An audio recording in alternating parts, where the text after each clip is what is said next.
ಚುನಾವಣೆಗೆ ನಿಲ್ಲುವಂತ ತಯಾರಿ ಮಾಡಿಕೊಂಡಿದ್ದಾರೆ ಪದ್ಮರಾಜ್ ಅವರು, ಹೌದಾ? ನಾನು ಯಾವತ್ತೂ ಕೂಡ ರಾಜಕೀಯ ನನಗೆ ಮಾಡಲೇಬೇಕು ಅಂತ ರಾಜಕೀಯಕ್ಕೆ ಬಂದವನಲ್ಲ. ನನ್ನೊಟ್ಟಿಗೆ ಕೂತ್ಕೊಳ್ತಿದ್ರು UT ಖಾದರ್ ಅವರು. ಇವತ್ತು ಅವರು ಎಲ್ಲಿ ಹೋಗಿದ್ದಾರೆ? ಕುದ್ರೋಳಿ ಕ್ಷೇತ್ರದ ಒಂದು ಸೇವಾ ಚಟುವಟಿಕೆಗಳಲ್ಲಿ ತಾವು ಭಾಗವಹಿಸುವಂತದ್ದು. ತುಂಬಾ ಏಜ್ ಆದವರು ಇದ್ದಾರೆ, ಅವರನ್ನು ಬದಲಾವಣೆ ಮಾಡ್ಬೇಕನ್ನುವಂತ ಮಾತುಕತೆಗಳಲ್ಲಿ ನಡೀತು. ನಾನು ಮಾಡಿದ್ದೇನೆ ಅಂತ ಹೇಳೋದಿಲ್ಲ, ಆ ದೇವರು ನನ್ನ ಹತ್ರ ಮಾಡಿಸಿದ್ದಾರೆ ಅಂತ ಹೇಳಲಿಕ್ಕೆ ಇಚ್ಛಿಸ್ತೇನೆ. ವಕೀಲ ವೃತ್ತಿಯಲ್ಲೂ ಕೂಡ ಅಷ್ಟೇ, ನಮಗೆ ಕೇಸ್ ಆಗ್ಬೇಕು ಅಂತ ಇನ್ನೊಂದು ಕೇಸ್ ಮಾಡ್ಕೊಂಡು ಬನ್ನಿ ಅಂತ ಯಾವತ್ತೂ ಕೂಡ ಹೇಳಿದವನಲ್ಲ. ಗುರು ಬೆಳದಿಂಗಳು ಅನ್ನುವಂತ ಒಂದು ಫೌಂಡೇಶನ್ ಅನ್ನು ಕೂಡ ಸ್ಥಾಪನೆ ಮಾಡಿದ್ರಿ. ರಾಜಕೀಯ ಮಾಡಬೇಕು ಅಂತ ಹೇಳಿ ನಾನು ಸಮಾಜ ಸೇವೆಗೆ ಇಳಿದದ್ದಲ್ಲ. ನಾರಾಯಣ ಗುರುಗಳ ಪ್ರೇರಣೆ ಇತ್ತು, ಅನ್ಯ ಶ್ರೀಮನ್ ಬಿ ಜನಾರ್ದನ್ ಪೂಜಾರಿ ಅವರ ಮಾರ್ಗದರ್ಶನ ಇತ್ತು. ಬಹುಶಃ ಕೊರೋನಾ ಊಟಗಳನ್ನು ತೆಗೆದುಕೊಳ್ಳಲಿಕ್ಕೆ ಬಕೆಟ್ ಅನ್ನು ಇಟ್ಕೊಂಡು ಬರ್ತಾ ಇದ್ರು, ಪೇಂಟ್ ಡಬ್ಬಗಳನ್ನು ಇಟ್ಕೊಂಡು ಬರ್ತಾ ಇದ್ರು. ಜನಗಳ ಬೇಡಿಕೆಗಳು ಆಶೆಗಳು ತುಂಬಾ ಇದೆ, ಎಲ್ಲದನ್ನು ನಮಗೆ ಮಾಡ್ಲಿಕ್ಕೆ ಸಾಧ್ಯ ಇಲ್ಲ. ನಾವು ಮಾರ್ಕ್ಸ್ ನೋಡಿ ಯಾರಿಗೂ ಕೂಡ ಸ್ಕಾಲರ್ಶಿಪ್ ಅನ್ನು ಕೊಟ್ಟಿಲ್ಲ. ಈ ಕನಿಷ್ಠ ವಿದ್ಯಾಭ್ಯಾಸ ಅನ್ನುವಂಥದ್ದು ಪ್ರತಿ ಒಂದು ಮಗು ಕೂಡ ಸಿಗಬೇಕು. ಅವರು ಸ್ಕೂಲಿಗೆ ಹೋಗ್ತಿದ್ದದ್ದು ವಾರದಲ್ಲಿ 4 ದಿವಸ ಮಾತ್ರ, ಇನ್ನೆರಡು ದಿವಸ.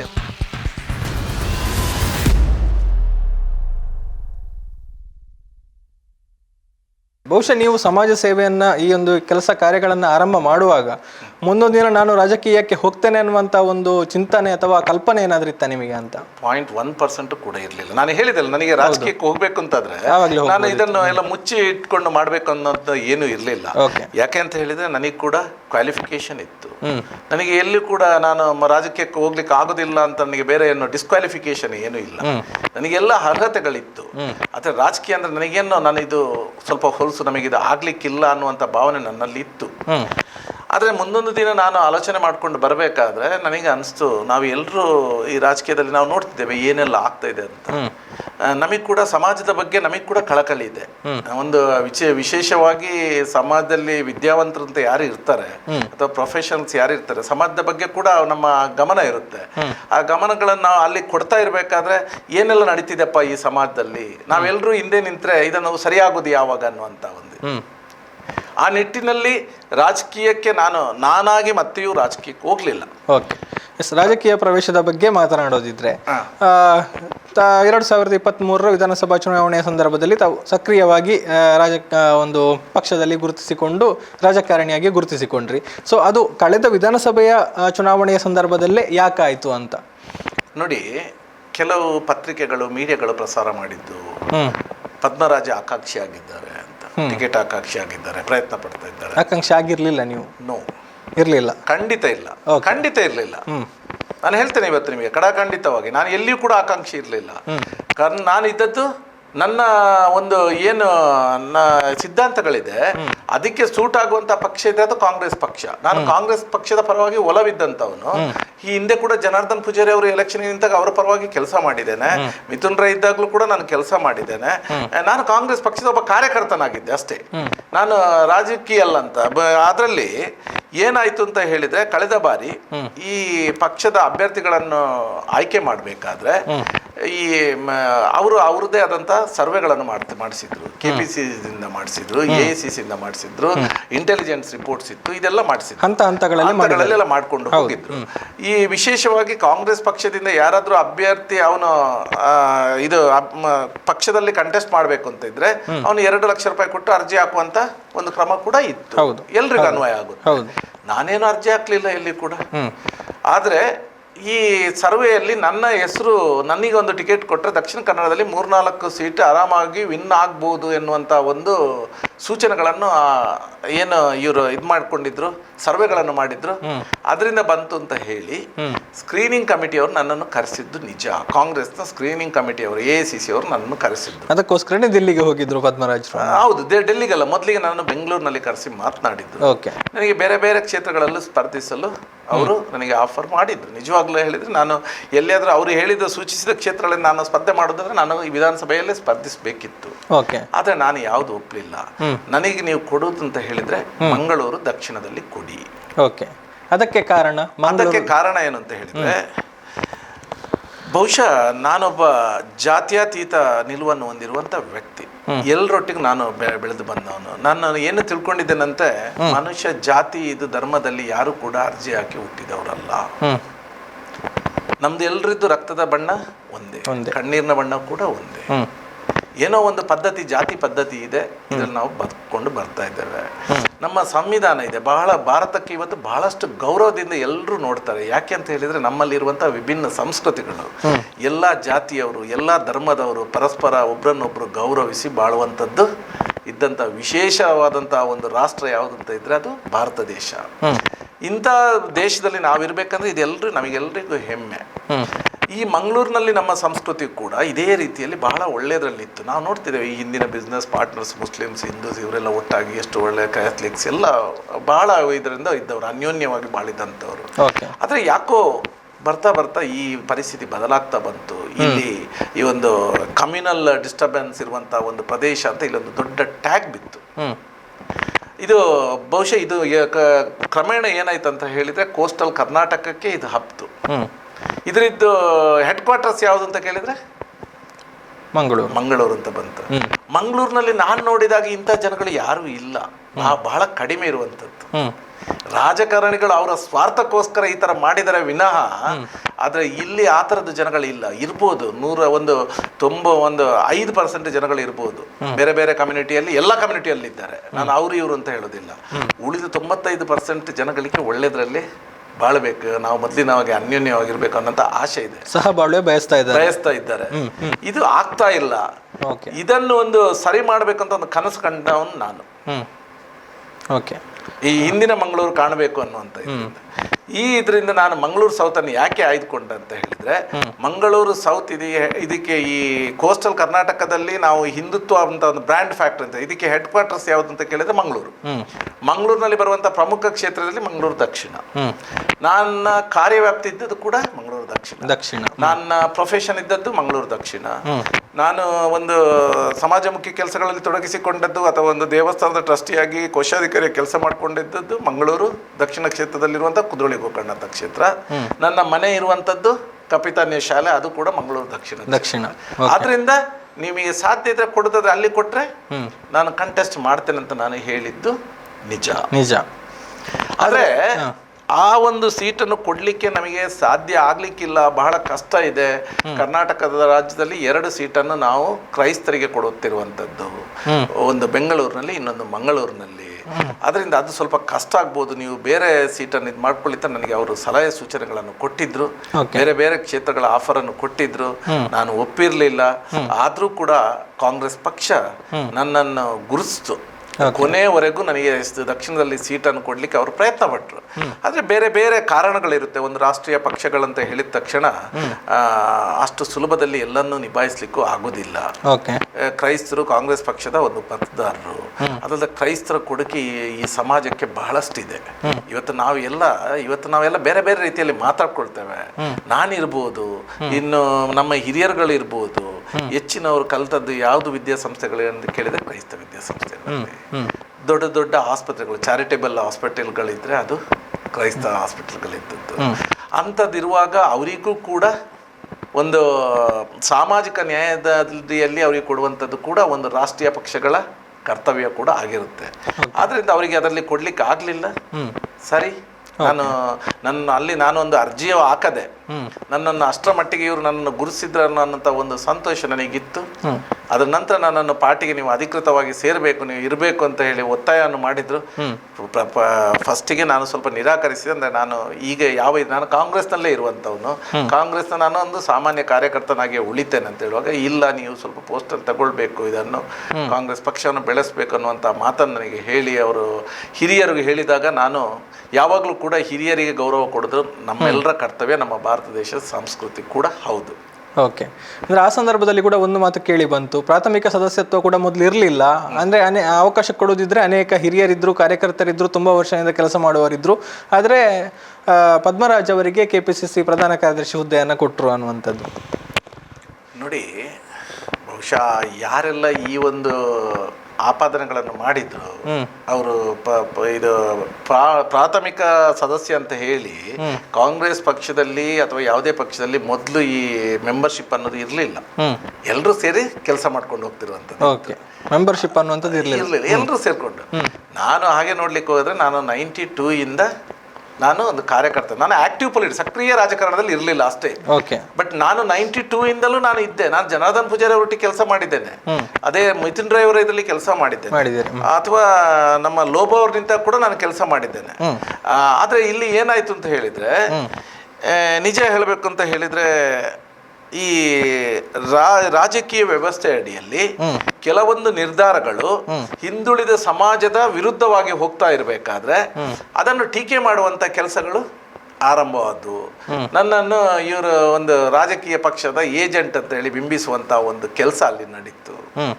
ಅಂತ ಸಮಯದಲ್ಲಿ ನಾನು ಹೇಳಿದ್ದು ನಿಜ. ನಾನು ಈವರೆಗೆ ಯಾವುದೇ ಪಕ್ಷದ ಪ್ರಾಥಮಿಕ ಸದಸ್ಯತ್ವವನ್ನು ಪಡೆದಿಲ್ಲ. ನಾನು ಒಬ್ಬ ವಿದ್ಯಾವಂತನಾಗಿ, ಈ ಹಿಂದುಳಿದ ವರ್ಗದಲ್ಲಿ ಒಬ್ಬ ಗುರುಸಿಕೊಂಡವನಾಗಿ, ಹಿಂದುಳಿದ ವರ್ಗಕ್ಕೆ ಏನು ಅನ್ಯಾಯಗಳು ಆಗ್ತಾ ಇದೆ ಅದರ ವಿರುದ್ಧ ನಾನು ಧ್ವನಿ ಎತ್ತಿದ್ದೇನೆ ಅನ್ನೋದಕ್ಕೆ ನನ್ನ ಇನ್ನೊಂದು ಪಕ್ಷದ ಏಜೆಂಟ್ ಅಂತ ಇವರು ಪ್ರತಿಬಿಂಬಿಸುವುದು ತಪ್ಪು ಅನ್ನೋ ಉದ್ದೇಶದಿಂದ ನಾನು ಯಾವುದೇ ಪಕ್ಷದ ರಾಜಕೀಯ ಪ್ರಾಥಮಿಕ ಸದಸ್ಯವನ್ನು ಪಡೆದುಕೊಂಡಿಲ್ಲ ನಾನು ಹೇಳಿದ್ದನ್ನು ಯಾರು ನನ್ನ ಹತ್ರ ಆಪಾದನೆ ಮಾಡಿಕೊಂಡ್ರು ಅವ್ರು ಒಳ್ಳೆಯದ್ರಲ್ಲಿ ಅದನ್ನು ಬಳಸಿಕೊಂಡ್ರು. ಅಷ್ಟು ಬಿಟ್ರೆ ಮತ್ತೆ ನಾನು ಕಾಂಗ್ರೆಸ್ ಪಕ್ಷದಲ್ಲಿ ಇರ್ಲಿಲ್ಲ ಅನ್ನೋದಂಥದ್ದನ್ನು ನಾನು ಒಪ್ಪುದಿಲ್ಲ.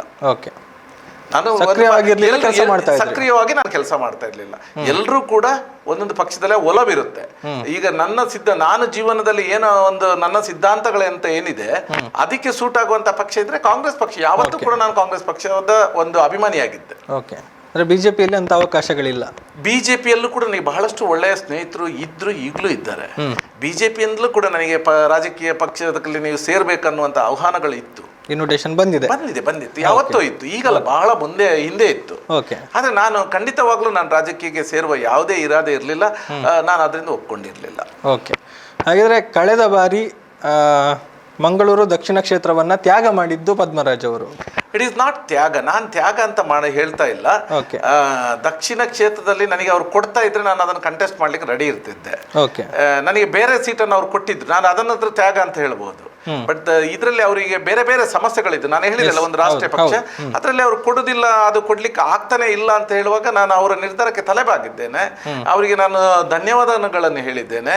ಯಾಕೆಂದ್ರೆ ನಾನು ಒಬ್ಬ ಅರ್ಜಿ ಹಾಕದಿದ್ರು ಕೂಡ ನನ್ನ ಹೆಸರನ್ನು ಕಡೆಯ ಗಣೆಯವರೆಗೂ ಪರಿಗಣಿಸಿದಕ್ಕೋಸ್ಕರ ಅವರಿಗೆ ಧನ್ಯವಾದಗಳನ್ನು ಹೇಳಿದ್ದೇನೆ.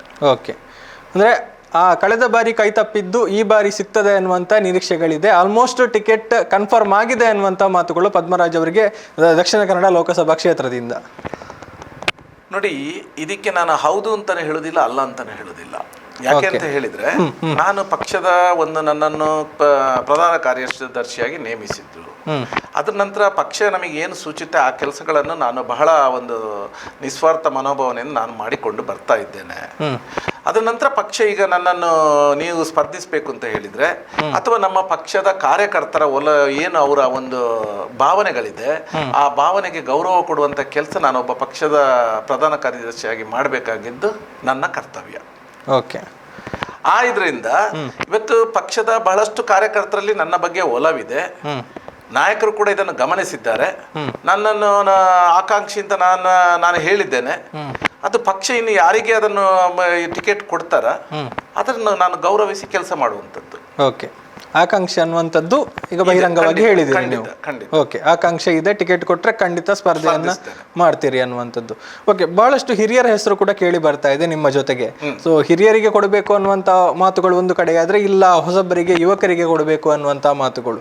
ಸೊ ಈ ಸಂದರ್ಭದಲ್ಲಿ ಕೂಡ ಈ ಬಾರಿ ಕೂಡ ನಿಮಗೆ ಕಳೆದ ವಿಧಾನಸಭಾ ಚುನಾವಣೆಯಲ್ಲಿ ಆದಂತಹ ಸಂದರ್ಭ ಬಂದಾಗ ಹೇಗೆ ಅಂತ ನೋಡಿ, ನಾನು ಹೇಳಿದೆ, ಒಂದು ರಾಷ್ಟ್ರೀಯ ಪಕ್ಷಗಳಂತ ಇದ್ದಾಗ ಅದಕ್ಕೆ ಅದರದ್ದೇ ಆದಂತಹ ಜವಾಬ್ದಾರಿಗಳು ಕೂಡ ಇರುತ್ತೆ ಅಂತ ಹೇಳಿ, ಪ್ರಪ್ರಥಮವಾಗಿ ಯಾವುದೇ ಪಕ್ಷಗಳಾದ್ರೂ ಕೂಡ ಜನರ ಕಾರ್ಯಕರ್ತರ ಭಾವನೆಗಳಿಗೆ ಗೌರವ ಕೊಡುವಂಥದ್ದು ಪ್ರಥಮ ಆದ್ಯತೆ ಆಗಬೇಕು.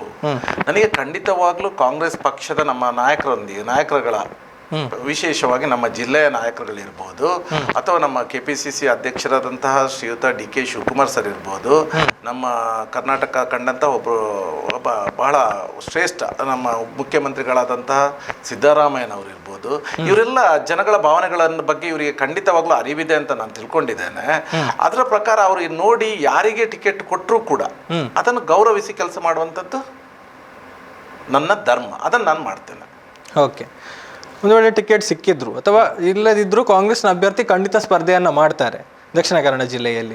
ಸೊ ಕಾಂಗ್ರೆಸ್ನ ಬಗ್ಗೆ ಮಾತನಾಡೋದಿದ್ರೆ ದಕ್ಷಿಣ ಕನ್ನಡ ಲೋಕಸಭಾ ಕ್ಷೇತ್ರದಲ್ಲಿ ಕಾಂಗ್ರೆಸ್ಗೆ ಎಷ್ಟು ಅವಕಾಶ ಇದೆ ಅಂತ ತಾವು ಭಾವಿಸ್ತೀರಿ ಅಂತ?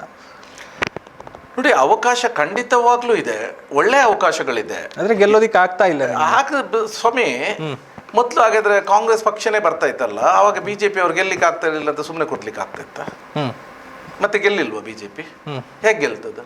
ಹಾಗೆ ಇದೊಂದು ವೀಲ್, ಇದು ತಿರುಗ್ತಾ ಇರುತ್ತೆ. ಓಕೆ, ಜನಗಳು ಕೂಡ ಬುದ್ಧಿವಂತರ ಆಗ್ತಾ ಇರ್ತಾರೆ. ಏನು ನಮಗೆ ವಿಧಾನಸಭೆಯಲ್ಲಿ ಕೂಡ ನಾನು ಒಪ್ಕೊಳ್ತೇನೆ, ನಮಗೆ ಆಗ್ಲಿಲ್ಲ. ಇಡೀ ಕರ್ನಾಟಕ ರಾಜ್ಯದಲ್ಲಿ ನಾವು ಬಹಳ ಒಂದು ಬಹುಮತದಿಂದ ನಾವು ಸರ್ಕಾರವನ್ನು ಇವತ್ತು ರಚಿಸಿದೆವು. ಆದ್ರೆ ನಾವು ದಕ್ಷಿಣ ಕನ್ನಡದಲ್ಲಿ ಖಾಲಿ 2 ಸೀಟ್ ಮಾತ್ರ ನಮಗೆ ಜಯಗಳಿಸ್ಲಿಕ್ಕೆ ಆಯ್ತು. ಬಹುಶಃ ಇಲ್ಲಿಯ ಒಂದು ಆ ಹಿಂದುತ್ವ ಅನ್ನೋದನ್ನು ಜನರನ್ನು ಯಾವ ರೀತಿ ಮರುಳಾಗಿಸಿದ್ದಾರೆ ಅನ್ನೋದಕ್ಕೆ ಇದೊಂದು ನಿದರ್ಶನ ಅಷ್ಟೇ. ಆದ್ರೆ ಜನಗಳಿಗೆ ತಿಳಿತಾ ಇದೆ ಈಗ ಜನಗಳು ಬದಲಾವಣೆಗಳನ್ನು ಬಯಸ್ತಾ ಇದ್ದಾರೆ. ಹಿಂದುತ್ವ ಅಂದ್ರೆ ಏನು, ಯಾವ ರೀತಿಯಲ್ಲಿ ಇದನ್ನು ಪೋಷಿಸಿಕೊಂಡು ಹೋಗ್ತಾ ಇದ್ದಾರೆ, ಇದರಲ್ಲಿ ಜನಗಳ ಈ ಒಂದು ಆರ್ಥಿಕವಾಗಿ ಹಿಂದುಳಿದವರು ಇಲ್ಲಿ ಇವತ್ತು ಯಾವ ರೀತಿಯಲ್ಲಿ ಇದ್ದಾರೆ, ಅವರ ಕಂಡೀಷನ್ಗಳು ಏನು, ಇದ್ರ ಬಗ್ಗೆ ಜನಗಳಿಗೆ ಇವತ್ತು ಅರಿವಿದೆ. ವಿಶೇಷವಾಗಿ ನಾನು ಹೇಳ್ತಿದ್ದೆ, ನಮ್ಮ ಮಂಗಳೂರು ದಕ್ಷಿಣ ಕನ್ನಡ ಜಿಲ್ಲೆ, ಇಂಥ ಜಿಲ್ಲೆಯಲ್ಲಿ ನಾವು ಹುಟ್ಟಿ ಬೆಳಬೇಕು ಅಂತ ಹೇಳಿದ್ರೆ ನಾವು ಬಹಳಷ್ಟು ಪುಣ್ಯವಂತರು. ನಮ್ಮ ಹತ್ರ ಈ ಹಿಂದೆ ನಾವು ನಾವು ಇಲ್ಲಿ ನೋಡಿದ್ದೇವೆ, ನಮ್ಮ ಇದಿರ್ಬೋದು ಶ್ರೀನಿವಾಸ್ ಮಲ್ಯರಂತ MP ಗಳನ್ನು ಕಂಡಿದ್ದೇವೆ, ಜನಾರ್ದನ್ ಪೂಜಾರಿ ಅವರಂತ MP ಅವರಿದ್ದು. ಈ ಮಂಗಳೂರಿಗೆ ನಮ್ಮಲ್ಲಿ ಏರ್ಪೋರ್ಟ್ ಬಂತು, ಪೋರ್ಟ್ ಬಂತು, ರೈಲ್ವೇಸ್ ಬಂತು, ರಸ್ತೆ ಸಾರಿಗೆ ಇದೆ. ಎಷ್ಟು ಸಿಟಿಯಲ್ಲಿದೆ ಸ್ವಾಮಿ ಇದು? ಬೇಕಾಗುವಂತ ಎಲ್ಲ ಇನ್ಫ್ರಾಸ್ಟ್ರಕ್ಚರ್ ಅನ್ನು ಇವರು ಮಾಡಿಕೊಟ್ಟಿದ್ದಾರೆ. ಅಂದ್ರೆ ಈಗ ನಿರೀಕ್ಷಿತ ಮಟ್ಟಕ್ಕೆ ಮಂಗಳೂರು ಬೆಳೆದಿಲ್ಲ, ಖಂಡಿತವಾಗ್ಲೂ ಬೆಳಿಲಿಲ್ಲ. ಇವತ್ತು ನಾವು ನೋಡ್ತಾ ಇದ್ದೇವೆ, ಬಹಳ ಬೇಸರದಿಂದ ನಾನು ಈ ಮಾತನ್ನು ಹೇಳ್ತಾ ಇದ್ದೇನೆ. ಅಪ್ಪ ಅಮ್ಮನೊಟ್ಟಿಗೆ ಮಕ್ಕಳಿಗೆ ಬಾಳ್ಬೇಕಾದ್ರೆ ಅವರಿಗೆ ಇದು ಬೇಕು, ಏನು ಅದೊಂದು ಯೋಗ್ಯ ಭಾಗ್ಯ. ಆದ್ರೆ ನಮ್ಮ ಮಕ್ಕಳಿಗೆ ಇವತ್ತು ಏನಾಗ್ತಿದೆ ಅಂತ ಹೇಳಿದ್ರೆ, ಅಪ್ಪ ಅಮ್ಮ ಇಲ್ಲಿ ವಿದ್ಯೆ ಕಲಿಸ್ತಾರೆ, ಅವರು ಉದ್ಯೋಗ ಪಡ್ಕೊಂಡು ಉದ್ಯೋಗವನ್ನು ಆರಿಸ್ಕೊಂಡು ಅವರು ಬೇರೆ ಬೇರೆ ಸಿಟಿಗಳಿಗೆ, ಮೆಟ್ರೋಪಾಲಿಟನ್ ಸಿಟಿಗಳಿಗಿರ್ಬೋದು ಅಥವಾ ವಿದೇಶಗಳಿಗೆ ಹೋಗುವಂಥದ್ದು. ಅವ್ರ ನಂತರ ಬರೋದು ಯಾವಾಗ ಅಂತ ಹೇಳಿದ್ರೆ, ಅಪ್ಪ ಅಮ್ಮನಿಗೆ ನಾಳೆ ಸೀರಿಯಸ್ ಆದಾಗ ಅಥವಾ ಇನ್ನೇನಾದ್ರೂ ಅವಘಡ ಆದಾಗಲೇ ಬರುವಂಥದ್ದು. ಆ ಮಕ್ಕಳಿಗೆ ಕೂಡ ಅಪ್ಪ ಅಮ್ಮನೊಟ್ಟಿಗೆ ಇರಬೇಕು ಅಂತ ಆಸೆ ಇರುತ್ತೆ. ಅದೇ ರೀತಿ ಆ ಅಪ್ಪ ಅಮ್ಮನವ್ರಿಗೆ ಕೂಡ ತಮ್ಮ ಮಕ್ಕಳು ನಮ್ಮೊಟ್ಟಿಗೆ ಇರಬೇಕು ಅಂತ ಆಸೆ ಇರುತ್ತೆ. ಆದ್ರೆ ಇಲ್ಲಿ ವಿದ್ಯಾಸಂಸ್ಥೆಗಳು ಇವತ್ತು ಬೆಳೆದಿದೆ, ಆದ್ರೆ ಉದ್ಯೋಗಗಳು ಇಲ್ಲಿ ಸಿಗ್ತಾ ಇಲ್ಲ. ಅದು ಯಾಕೆ ಸಿಗ್ತಾ ಇಲ್ಲ ಅಂತ ಕೇಳಿದ್ರೆ, ಇಲ್ಲೊಂದು ಕಮ್ಯುನಲ್ ಡಿಸ್ಟರ್ಬೆನ್ಸ್ ಇರುವಂತ ಒಂದು ಪ್ರದೇಶ ಅಂತ ಒಂದು ಟ್ಯಾಗ್ ಇವತ್ತು ವಿಶ್ವದಲ್ಲೇ ಆಗೋಗ್ಬಿಟ್ಟಿದೆ. ಇಲ್ಲಿಗೆ ಕೈಗಾರಿಕೆಗಳು ಬರ್ತಾ ಇಲ್ಲ. ಇಲ್ಲಿ ಕೈಗಾರಿಕೆಗಳು ಬಂದ್ರೆ ನಮ್ಮ ಮಕ್ಕಳು ಇಲ್ಲೇ ವಿದ್ಯಾಭ್ಯಾಸವನ್ನು ಪಡ್ಕೊಳ್ತಾರೆ. ಇಲ್ಲಿ ಬೇಕಾದಷ್ಟು ಆಂಪಲ್ ಅಪಾರ್ಚುನಿಟೀಸ್ ಇದೆ ನಮಗೆ. ಈಗ ನಾವು ನೋಡ್ತೇವೆ, ಟೂರಿಸಂ ಇದರಲ್ಲೇ ಇಟ್ಕೊಂಡ್ರೆ, ಈಗ ಮಂಗಳೂರಿನಂತ ಪ್ರದೇಶ 8-8:30 ಗಂಟೆಗೆ ಆದ ತಕ್ಷಣ ಎಲ್ಲ ಇದು ಕಂಪ್ಲೀಟ್ ಕ್ಲೋಸ್ ಆಗಿ ಆಯ್ತು. ಯಾಕೆ ನಮ್ಮಲ್ಲಿ ಟೂರಿಸಂ ಡೆವಲಪ್ ಮಾಡಬಾರ್ದು? ಬೀಚ್ ಕೋಸ್ಟಲ್ ಡಿಸ್ಟ್ರಿಕ್ಟ್ಸ್ ಅಂತ ಹೇಳ್ತೇವೆ. ಮಂಗಳೂರನ್ನ ಸ್ಮಾರ್ಟ್ ಸಿಟಿಯಾಗಿ ಅಭಿವೃದ್ಧಿ ಮಾಡ್ತಾ ಇದ್ದೇವೆ ಅನ್ನುವಂತ ಮಾತನ್ನ ಹೇಳ್ತಾ ಇದ್ದಾರೆ. ಸಿಟಿ ಅಭಿವೃದ್ಧಿ ಆಗ್ತಾ ಇದೆ ಅನ್ನುವಂಥದ್ದು. ನಾನು ಯಾರನ್ನು ಟೀಕೆ ಮಾಡ್ಲಿಕ್ಕೆ ನಾನು ಹೋಗ್ತಾ ಇಲ್ಲ. ನಾನು ಎಲ್ಲದನ್ನು ನಿಮಗೆ ಬಿಟ್ಟಿದ್ದೇನೆ. ವಿಶೇಷವಾಗಿ ದಕ್ಷಿಣ ಕನ್ನಡ ಜಿಲ್ಲೆಯವರು ಬುದ್ಧಿವಂತರು ಅಂತ ಹೇಳ್ತಾರೆ. ನಾವೆಲ್ಲರೂ ಬುದ್ಧಿವಂತರಿದ್ದೇವೆ. ಬೇಕಾದಷ್ಟು ದೇವರ ಕೆಲಸಗಳನ್ನು ನಾವು ಮಾಡ್ತೇವೆ. ಆದ್ರಿಂದ ಆ ದೇವರುಗಳು ನಮಗೆ ಸ್ವಂತ ಬುದ್ಧಿಯನ್ನು ಕೊಟ್ಟಿದ್ದಾರೆ. ನಾನು ಆದ್ರಿಂದ ನನ್ನ ಯುವಕ ಯುವತಿಯರೊಂದಿಗೆ ನಿಮ್ಮ ಹತ್ರ ಕೇಳ್ತಿರೋದು ಇಷ್ಟೇ, ನೀವು ದಕ್ಷಿಣ ಕನ್ನಡ ತುಳುನಾಡು ಜಿಲ್ಲೆಯಲ್ಲಿರುವ ನಿಮಗೆ ನಿಮ್ಮದೇ ಆದಂಥ ಬುದ್ಧಿ ಇದೆ, ಅದನ್ನು ಉಪಯೋಗಿಸಿ. ಬೇರೆಯವರಿಗೆ ಅದನ್ನು ಅಡವಿಟ್ಟು ಯಾರೋ ಹೇಳಿದ ಮಾತಿಗೆ ಮರಳಾಗಿ ಏನೇನೋ ನಿರ್ಧಾರಗಳನ್ನು ತೆಗೆದುಕೊಳ್ಬೇಡಿ ಅನ್ನುವಂಥದ್ದು. ಯಾಕೆ ಅಂತ ಹೇಳಿದ್ರೆ, ಇದನ್ನು ಉಪಯೋಗಿಸಿದ ಸಾಕು ನಿಮಗೆ ಗೊತ್ತಾಗುತ್ತೆ ನಾವು ಎಲ್ಲಿ ಎಡವಿದ್ದೇವೆ ಅನ್ನುವಂಥದ್ದು. ನಾವು ಎಲ್ಲಿ ಎಡವಿದ್ದೇವೆ ಅಂತ ನಮಗೆ ಗೊತ್ತಾಗುತ್ತೆ. ಈಗ ಏನು ಆಗ್ತಾ ಇದೆ ಮಂಗಳೂರಿನಲ್ಲಿ, ಯಾಕೆ ಈ ತರದ ಪರಿಸ್ಥಿತಿ ಬಂತು, ಇದ್ರ ಬಗ್ಗೆ ಒಂದು ಅವಲೋಕನ ಮಾಡಿ. ಯಾರೋ ಹೇಳ್ತಾರೆ, ಯಾರೋ ಹೋಗಿ ವೇದಿಕೆಯಲ್ಲಿ ಮಾತಾಡ್ತಾರೆ. ನಾಳೆ ಪದ್ಮರಾಜ್ ಕೂಡ ವೇದಿಕೆಯಲ್ಲಿ ಬಂದು ಪ್ರಚೋದನೆ ಏನಾದ್ರು ಮಾತಾಡಿದ್ರೆ ನೀವು ಅದನ್ನು ಕೂಡ ನೀವು ತೆಗೆದುಕೊಳ್ಬಾರ್ದು. ನಿಮ್ಮದೇ ಆದಂಥ ಸ್ವಂತ ಬುದ್ಧಿಗಳಿದೆ, ಅದನ್ನು ಉಪಯೋಗಿಸಿ. ಒಂದು ತಂದೆ ತಾಯಿಯವರಿಗೆ ಒಳ್ಳೆಯ ಮಕ್ಕಳಾಗಿ ಬಾಳುವಂತಾಗ್ಲಿ, ನಮ್ಮ ಮಕ್ಕಳಿಗೆ ಒಳ್ಳೆಯ ಪೋಷಕರಾಗಿ ನಾವು ಬಾಳುವಂತಾಗಬೇಕು. ನಮ್ಮ ತುಳುನಾಡಿನ ಒಂದು ವೈವಿಧ್ಯವಾದಂಥ ಏನೋ ಒಂದು ಸಂಸ್ಕಾರ ಇದೆ, ಇದು ಎಲ್ರಿಗೂ ಸಿಗುವಂತಾಗಲಿ. ಇದನ್ನು ಪರಸ್ಪರ ಪ್ರೀತಿಯಿಂದ ಹಂಚ್ಕೊಂಡು ನಾವು ಬಾಳುವಂತಾಗಲಿ. ಇದನ್ನು ನೀವು ನಿಮ್ಮ ಜೀವನದಲ್ಲಿ ಅಳವಡಿಸಿಕೊಳ್ಳಿ. ಯಾರೋ ಹೇಳಿದ ಮಾತಿಗೆ ಪ್ರಚೋದನೆ ಮಾಡಿಕೊಂಡು ಅವರು ಕ್ರಿಶ್ಚಿಯನ್ಸ್, ಇವರು ಮುಸ್ಲಿಮ್ಸ್, ನಾವು ಹಿಂದೂಸ್ ಅಂತ ಹೇಳಿ ನಾವು ಗಲಾಟೆ ಮಾಡಿ ಏನು ಮಾಡಲಿ ಸಾಧಿಸ್ಲಿಕ್ಕೆ ಆಗೋದಿಲ್ಲ. ಈ ಪ್ರಪಂಚವನ್ನು ಗೆಲ್ಲಿಕ್ಕೆ ಸಾಧ್ಯ ಇದ್ರೆ ಅದು ಪ್ರೀತಿ ವಿಶ್ವಾಸದಿಂದ ಮಾತ್ರ. ಸೊ ಹೇಗಿತ್ತು ಅನ್ನುವಂಥದ್ದನ್ನು ಹೇಳಿದ್ರಿ, ಈಗ ಹೇಗಾಗಿದೆ ಅನ್ನುವಂಥದ್ದನ್ನು ಹೇಳಿದ್ರಿ. ಏನು ಕಾರಣ ನೀವು ನೋಡಿದ ಹಾಗೆ? ಎಲ್ಲಿ ಎಡವಿತ್ತು, ಎಲ್ಲಿಂದ ಈ ಪರಿಸ್ಥಿತಿ, ಈ ವಾತಾವರಣ ಸೃಷ್ಟಿ ಆಗ್ತಾ ಬಂತು ಅಂತ? ನೋಡಿ, ಕೇವಲ ಎಲ್ಲದಕ್ಕೂ ಕಾರಣ ರಾಜಕೀಯ ಅಂತ ನಾನು ಹೇಳ್ತೇನೆ. ರಾಜಕೀಯ ಖಂಡಿತವಾಗ್ಲೂ ರಾಜಕೀಯದಿಂದಲೇ ಇದೇ ರೀತಿ ಆಯಿತು ಅಂತ ನಾನು ಹೇಳ್ತೇನೆ. ಯಾಕೆ ಅಂತ ಹೇಳಿದ್ರೆ, ಇವತ್ತು ರಾಜಕೀಯ ಮಾಡಬೇಕು, ಅಭಿವೃದ್ಧಿ ಕೆಲಸದ ವಿಚಾರಗಳಲ್ಲಿ ರಾಜಕೀಯ ಮಾಡಿ, ನಾನು ಒಪ್ತೇನೆ ನಿಮ್ಮನ್ನು. ಅಭಿವೃದ್ಧಿ ಕೆಲಸದ ವಿಚಾರಗಳಲ್ಲಿ ಮಾಡಿಕೊಳ್ಳಿ. ನೀವು ಜನರ ಭಾವನೆಗಳೊಟ್ಟಿಗೆ ಆಟವಾಡುವಂಥ ಕೆಲಸವನ್ನು ಯಾರು ಕೂಡ ಮಾಡಬೇಡಿ. ನೀವು ಮಾಡಬಾರ್ದು, ನಾನು ಮಾಡಬಾರ್ದು. ಅಭಿವೃದ್ಧಿ ವಿಚಾರಗಳನ್ನು ನಾವು ಎತ್ಕೊಳ್ಳೋ ಬೇಕಾದಷ್ಟು ವಿಚಾರಗಳಿದೆ. ಇವತ್ತು ಸ್ಮಾರ್ಟ್ ಸಿಟಿ ಅಂತ ಹೇಳ್ತೇವೆ ನಾವು, ಅದೆಷ್ಟೋ ಕೋಟಿಗಳು ನಿಮಗೆ ಬಂದಿದೆ ಅಂತ ನೀವು ಹೇಳ್ತಾರೆ. ನಿಮಗೆಲ್ಲಾದ್ರೂ ಕೋಟಿಗಳಲ್ಲಿ ಇದನ್ನು ಕಾಣುವಂತ ಯಾವ್ದಾದ್ರು ಇದು ಕಾಣ್ತಾ ಇದೆಯಾ ಸ್ವಾಮಿ? ಮಂಗಳೂರಲ್ಲಿ ಯಾವ್ದಾದ್ರು ನೀವು ನಿಮಗೆ ಗಮನಿಸಿದ್ದೀರಾ? ಕಾಣ್ತಾ ಇದೆಯಾ? ಈಗ ನಾವು ನೋಡಿದ್ರೆ ದುಡ್ಡು ಕೇಂದ್ರ ಸರ್ಕಾರದಿಂದ ಆಗಿದೆ, ಬಂದಿದೆ. ಏನು ಆಗ್ತಾ ಇದೆ? ರಸ್ತೆಗಳ ಸ್ಮಾರ್ಟ್ ಸಿಟಿ ಅಂದರೆ ನಾವು ಅಗಲವಾದ ರಸ್ತೆ, ಕದ್ರಿ ಪಾರ್ಕಲ್ಲಿ ನೋಡಿದ್ದೇವೆ, ಅಗಲವಾದ ರಸ್ತೆ ಇದ್ದದ್ದು ಕಿರಿದಾದ ರಸ್ತೆ ಆಗಿದೆ. ಇದು ಸ್ಮಾರ್ಟ್ ಸಿಟಿಯಾ? ಓಕೆ, ಅಂದರೆ ಸ್ಮಾರ್ಟ್ ಸಿಟಿಯಲ್ಲಿ ಯಾವ ಕೆಲಸಗಳು ಆಗ್ತಾ ಇಲ್ಲ ಈಗ. ಏನು ನಾವು ನಿರೀಕ್ಷಿಸಿದಂಥ ಕೆಲಸ, ಫಂಡ್ಗಳು ಬಂದಿದೆ ಅಂತ ಹೇಳ್ತಿದ್ದಾರೆ ವಿನ ಆ ಕೆಲಸಗಳು ಆಗಿದೆಯಾ ಅಂತ ನೀವು ನೋಡಿ, ನಾನೇ ಹೇಳುದಿಲ್ಲ. ಏನು ಬದಲಾವಣೆ? ನೀವು ಈಗ ಮಂಗಳೂರಲ್ಲಿ ನೀವು ಕೂಡ ನೋಡಿದವರು, ಎಷ್ಟು ವರ್ಷದಿಂದ ನೀವು ನೋಡಿದ್ದೀರಿ. ನೀವು ಇದು ಸ್ಮಾರ್ಟ್ ಸಿಟಿ ಬರುವ ಮೊದಲೇ ನಿಮಗೆ ಗೊತ್ತಿತ್ತು. ಆವಾಗ ಮಂಗಳೂರಿಗೆ ಬಂದಿದ್ರಿ, ಈಗ ಮಂಗಳೂರಿಗೆ ಬಂದಿದ್ರಿ, ಏನು ವ್ಯತ್ಯಾಸಗಳಿದೆ ನೀವೇ ತಿಳ್ಕೊಳ್ಳಿ. ಸ್ಮಾರ್ಟ್ ಸಿಟಿಯಲ್ಲಿ ಹೇಳುವಂಥದ್ದು ಯಾವುದಾಗಿದೆ ಅಲ್ಲಿ ಅನ್ನುವಂಥದ್ದು ನಿಮ್ಮ ನಿರ್ಧಾರಕ್ಕೆ ಬಿಟ್ಟಿದ್ದೇನೆ ನಾನು. ಯಾರನ್ನು ಟೀಕೆ ಮಾಡೋದು ಬೇಡ. ಒಳ್ಳೇದು ಮಾಡಿದ್ದನ್ನು ಯಾರು ಮಾಡಿದ್ರು ಅದನ್ನು ಒಳ್ಳೇದು ಅಂತ ಹೇಳುವಂತ ಒಂದು ಮನೋಭಾವನೆಯನ್ನು ನಾವು ಬೆಳೆಸ್ಕೊಳ್ಳುವ. ಕೆಟ್ಟದ್ದು ಯಾರು ಮಾಡಿದ್ರು ಕೆಟ್ಟದ್ದೇ. ಅದರಲ್ಲಿ ನಾವು ಜಾತಿ ಮತ ಧರ್ಮವನ್ನು ಹುಡುಕುದು ಬೇಡ. ಕೆಟ್ಟ ವ್ಯಕ್ತಿ ಯಾವುದೇ ಜಾತಿ ಧರ್ಮದವನಾದ್ರೂ ಅವನು ಕೆಟ್ಟ ವ್ಯಕ್ತಿಯೇ. ಒಳ್ಳೆಯವನಾಗಿದ್ರೆ ಅವನು ಯಾವ ಜಾತಿ ಧರ್ಮದವನು ಒಳ್ಳೆಯವನಂತ ನಾವು ಬೆಳೆಸುವಂತ ಒಂದು ಮನೋಭಾವನೆ ನಮ್ಮಲ್ಲಿ ಬೆಳೆಸ್ಕೊಳ್ಳುವಂತ ಅಗತ್ಯ ಇವತ್ತಿನ ದಿವಸ ಮಂಗಳೂರಲ್ಲಿದೆ. ಪದ್ಮರಾಜ್ ಅವರ ವ್ಯಾಖ್ಯಾನ ಹಿಂದುತ್ವದ ಬಗ್ಗೆ. ನಾವು ಬಿಜೆಪಿ ಅಂದ ತಕ್ಷಣ ಬಿಜೆಪಿ ಮಾಡಿದ ಎಲ್ಲಾ ಕೆಲಸಗಳು ತಪ್ಪು ಅಂತ ನಾನು ಹೇಳುದು ಕೂಡ ಇಲ್ಲ. ನಾನು ಕೂಡ ಒಬ್ಬ ಹಿಂದೂ. ಕೋಮು ಸಂಘರ್ಷಗಳಲ್ಲಿ ನಡೀತಾ ಇದೆ. ಇದರಲ್ಲಿ ಯಾರು ಬಲಿಯಾಗ್ತಿದ್ದಾರೆ ಅಂತ ಹೇಳಿದ್ರೆ ಆರ್ಥಿಕವಾಗಿ ಹಿಂದುಳಿದಂಥವ್ರು. ಆದರೆ ಎಲ್ಲ ಕಡೆ ಈ ರೀತಿ ಅರಿವು ಮೂಡಿಸುವಂತ ಪ್ರಯತ್ನಗಳು ಆಗ್ತಾ ಇದೆ ಅಂತ ತಾವು ಭಾವಿಸ್ತೀರಾ? ನಾವು ನಮ್ಮ ಸಾಧ್ಯವಾದಷ್ಟು ಇದನ್ನು ಕುದ್ರೋಳಿ ಗೋಕರ್ಣನಾಥ ಕ್ಷೇತ್ರದಿಂದ ನಾವು ಮಾಡಿಕೊಂಡು ಬರ್ತಾ ಇದ್ದೇವೆ. ಅಭ್ಯರ್ಥಿಗೆ ದಕ್ಷಿಣ ಕನ್ನಡ ಜಿಲ್ಲೆಯಲ್ಲಿ ಸವಾಲು ಎಷ್ಟಿದೆ ಅಂತ? ಅಭಿವೃದ್ಧಿ ವಿಚಾರದಲ್ಲಿ ಚುನಾವಣೆ ನಡೆದಿದೆ ಅಂತ ಹೇಳಿದ್ರೆ ಯಾವ ಕಾರಣದಿಂದಲೂ ಕರ್ನಾಟಕದಲ್ಲಿ ಕಾಂಗ್ರೆಸ್ ಪಕ್ಷ ಅಧಿಕಾರ ಕಳೆದುಕೊಳ್ಳಿಕ್ಕೆ ಸಾಧ್ಯವೇ ಇರ್ತಿರ್ಲಿಲ್ಲ. ಜೆರೋಸಾ ಶಾಲೆಯ ಒಂದು ಇಶ್ಯೂ ಆಯಿತು. ಆ ಪ್ರಕಾರ ಅವ್ರು ಏನಾದ್ರು ಮಾಡಿದ್ದಿದ್ರೆ ಅದು ಖಂಡಿತ ತಪ್ಪೇ. ಅದನ್ನು ಯಾರು ಕೂಡ ಅದನ್ನು ಡಿಫೆಂಡ್ ಸಮರ್ಥನೆ ಮಾಡುವ ಪ್ರಮೇಯವೇ ಇಲ್ಲ. ಚಿಕ್ಕ ಮಕ್ಕಳನ್ನು ರಾಜಕೀಯಕ್ಕೆ ಬಳಸಿಕೊಳ್ಳುವಂಥದ್ದು ಇದನ್ನು ಬಹುಶಃ ಪರಮಾತ್ಮ ಕೂಡ ಮೆಚ್ಚಲಾರ. ಪ್ರವಾಹದ ವಿರುದ್ಧದ ಈಜು ಅಂತ ಒಂದು ಭಾವನೆ ಬರ್ತಾ ಇಲ್ವಾ? ಈ 33 ವರ್ಷದ ನಂತರ ಇಲ್ಲಿಗೆ ಏನಾದ್ರೂ ಒಂದು ಉದ್ದಿಮೆಗಳು ಬಂದಿದೆಯಾ ಸ್ವಾಮಿ? ಕೋಮು ಪ್ರಚೋದನೆಗಳನ್ನು ಇದು ಮಾಡಿ ಜನಗಳ ಭಾವನೆ ಒಟ್ಟಿಗೆ ಆಟವಾಡಿದ್ದೇ ವಿನಃ ಅಭಿವೃದ್ಧಿಯ ವಿಚಾರದಲ್ಲಿ ನಿಮ್ಮ ಪರಿಕಲ್ಪನೆಗಳು ಏನಿದೆ ಇದು ಶೂನ್ಯ. ಇಲ್ಲಿ ಇನ್ವೆಸ್ಟರ್ಸ್ ಇಲ್ಲಿಗೆ ಬರ್ತಾ ಇಲ್ಲ. ಬರ್ಲಿಕ್ಕೆ ಏನಂದ್ರೆ ಅದು ಕಮ್ಯುನಲ್ ಸೆನ್ಸಿಟಿವ್ ಇರುವಂತ ಒಂದು ಪ್ರದೇಶ ಅನ್ನುವಂಥ. ಈ ಜಿಲ್ಲೆಯಲ್ಲಿ ಜ್ವಲಂತ ಆಗಿರುವಂತಹ ಸಮಸ್ಯೆಗಳು ಯಾವುದೆಲ್ಲ ಇದೆ? ಇಲ್ಲಿ ಒಂದು ಮೆಡಿಕಲ್ ಕಾಲೇಜ್ ಅನ್ನು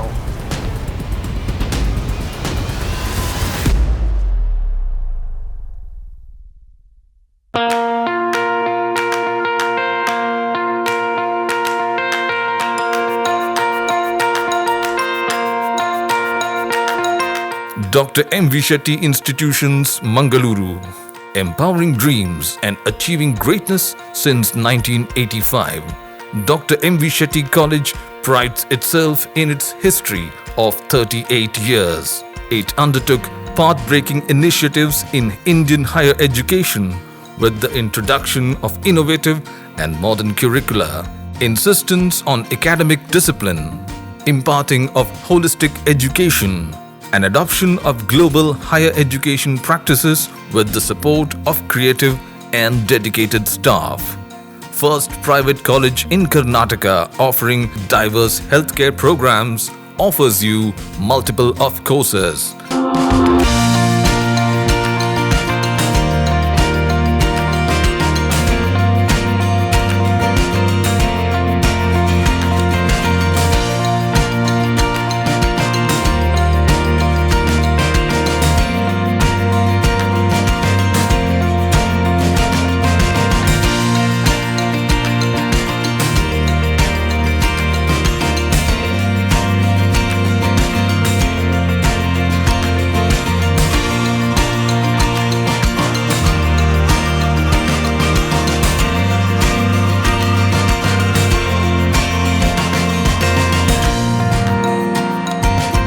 Dr. M.V. Shetty Institutions is a nurturing ground for an individual's holistic development to make effective contribution to the society in a dynamic environment. Dr. M.V. Shetty Institutions, Kavur Road, Vidyanagar, Mangaluru, Karnataka 575013. Contact 0824 248 1048, 0824 248 1096. Website www.mvshettycolleges.edu.in.